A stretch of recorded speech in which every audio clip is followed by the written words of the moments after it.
said. All right, Mr. Finch, get him out of here. Someone growled. You got 15 seconds to get him out of here. In the midst of this strange assembly, Atticus was trying to make Jim mind him. I ain't going, was his steady answer to Atticus' threats, requests, and finally, please, Jim, take them home. I was getting a bit tired of that, but felt Jim had his own reasons for doing as he did. In view of his prospects, once Atticus did get him home, I looked around the crowd. It was a summer night, but the men were dressed, most of them, in overalls and denim shirts buttoned up to the collars. I thought they must be cold-natured, as their sleeves were unrolled and buttoned to the cuffs. Some of them wore hats firmly down over their ears. They were sullen-looking, sleepy-eyed men who seemed unused to late hours. I sought once more for a familiar face, and at the center of that semicircle I found one. Hey, Mr. Cunningham! The man did not hear me, it seemed. Hey, Mr. Cunningham! How's your entailment getting along? Mr. Cunningham's legal affairs were known to me. Atticus had once described them at length. The big man blinked and hooked his thumbs over his overall straps. He seemed uncomfortable. He cleared his throat and looked away. My friendly overture had fallen flat. Mr. Cunningham wore no hat at the top of his forehead, and at the top of his forehead was a white contrast to his sun-scorched face, which led me to believe that he wore one most days. He shifted his feet, clad in heavy work shoes. Don't you remember me, Mr. Cunningham? I'm Gene Lewis Finch. You brought me some hickory nuts one time. I began to sense the futility one feels when unacknowledged by a chance acquaintance. I go to school with Walter, I began. He's your boy, ain't he? Ain't he, sir? Mr. Cunningham was moved to a faint nod. He did know me after all. He's in my grade, I said, and he does right well. He's a good boy, I added, a real nice boy. We brought him home for dinner one time. Maybe he told you about me. I beat him up one time, but he was real nice about it. Get beat up, Walter Cunningham. Tell him, hey for me, won't you? Atticus said it was a polite thing to talk to people about what they were interested in, not about what you were interested in.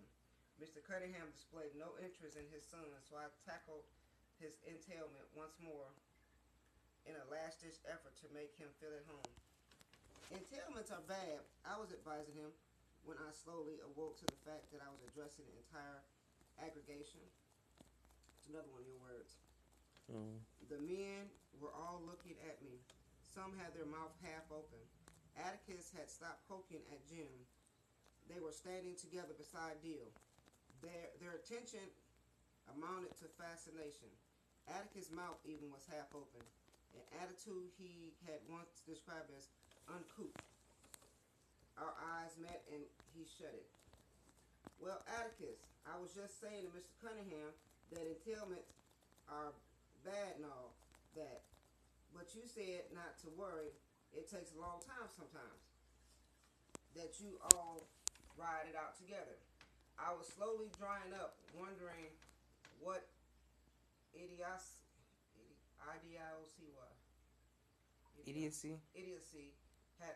I had committed. Entailments seemed all right enough for living room talk. I began to feel the sweat gathering at the edge of my hair. I could stand anything but a bunch of people looking at me. They were quite still. What's the matter, I asked. Atticus said nothing. I looked around and up at Mr. Cunningham, whose face was equally impassive. Then I did a peculiar thing. He squatted down and took me by both shoulders.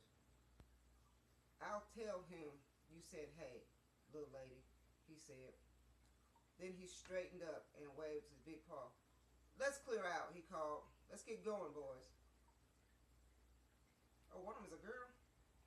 Yeah, Scout's a girl, and Jim's a boy, and then Deal's another boy. Okay, they need to get some girl names. Jim Scout is not a girl. Well, they call her Scout, but her name's Jean Louise Finch. Yeah, but her name's, that's still, Scout is not a disappointed. Well, she doesn't like to be it. She's more of a tomboy in general. I know. I get it, Rashawn. I was being sarcastic. Well, I didn't know your voice of sarcasm was like it has levels of differentness. If that's a word. Well, she got them to lead, didn't she? Yeah. I want to fix that pencil so bad. No. I use it for parts anyway. I fixed my blue one. You know that blue one I have right now? The one I was using today at church? I fixed it. I was using the parts of my old broken blue one, and I fixed it. Cool. Oh. As they had come in ones and twos, the men shuffled back into their ramshackle cars. Doors slammed, engines coughed, and then they were gone. I turned to Atticus, but Atticus had gone to the jail and was leaning against it with his face to the wall. I went to him and pulled his sleeve. Can we go home now?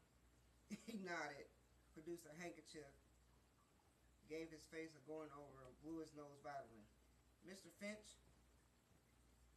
A soft, husky voice came from the darkness above. They gone? Atticus stepped back and looked up. They've gone, he said. Get some sleep, Tom. They won't bother you anymore. From a different direction, another voice cut crisply through the night. You damn tootin' they won't. Had you covered all the time, Atticus. Mr. Underwood had a double-barrel shotgun on where he was leaning out the window above the Macomb Tribune office. He said they weren't going to bother you. He didn't even know it was there. It was long past my bedtime, and I was growing quite tired. It seemed that Atticus and Mr. Underwood would talk for the rest of the night. Mr. Underwood out of the window and Atticus up at him. Finally, Atticus switched off the light above the gym and picked up his chair. Can I carry it for you, Mr. Finch? Asked Dill. He said not a word the whole time. Why, thank you, son. Walking toward his office, Dill and I fell into step behind Atticus and Jim. Dill was encumbered by the chair, and his pace was slower. Atticus and Jim were well ahead of us, and I assumed that Atticus was giving him hell for not going home. But I was wrong. As they passed under the streetlight, Atticus reached out and massaged Jim's hair as his one gesture of affection.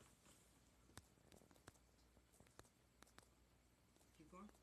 Mm-hmm. It's 16. Jim heard me. You ain't gonna remember all this tomorrow. All I gotta do is read over it and be like, I can basically give you an overview. In chapter 15, a bunch of men showed up at Atticus's door. It was basically Atticus to go downtown. He'll see Tom Robinson. They'll do some kind of discussion about Tom Robinson in the court case. And like after a second time of them doing it, Jim and Dill went. And of course, Scout's gonna go anywhere Dill's going because Dill and Scout like each other. And Dill said he's gonna propose to Scout, or they were gonna get married and whatever. So of course they were gonna go. And then they got there and they were told to go home. Then they went back and forth and they were arguing.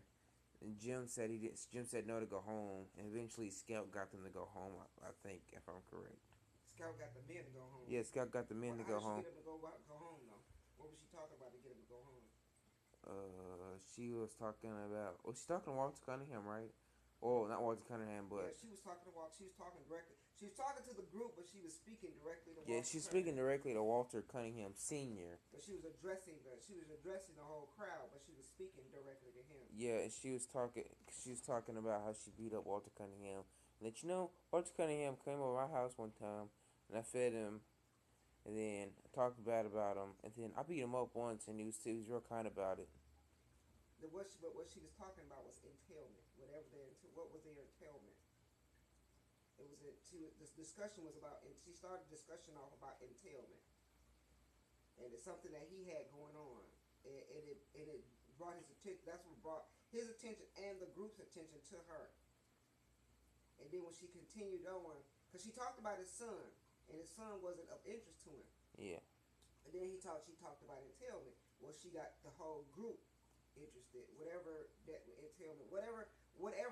entailment that he got into was. It was something that he was into. So it's probably something at the beginning of the story that you done read already. But anyways, we'll I ain't got no. I think the entailment was Oh yeah, he like pay attention to his kids and stuff like that. I don't know. Mm-hmm. That's what it was said because that's all. That's why they only make. No, that's a different set of people. Never mind. All right.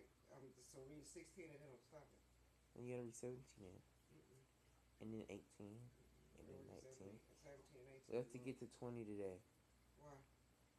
Cause, well, if you wanna catch up with Pewdiepie to finish the book. They didn't finish the book. Yeah. They finished this whole book. Yep. And you gotta read 27 to the end. That's how far behind we are. It got 29 chapters in it. I know they have to read 27 to the end.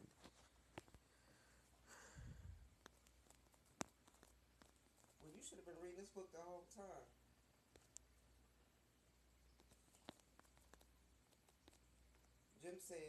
I said, are those Ewalls sitting down yonder? Hush, said Jim. Mr. Hectate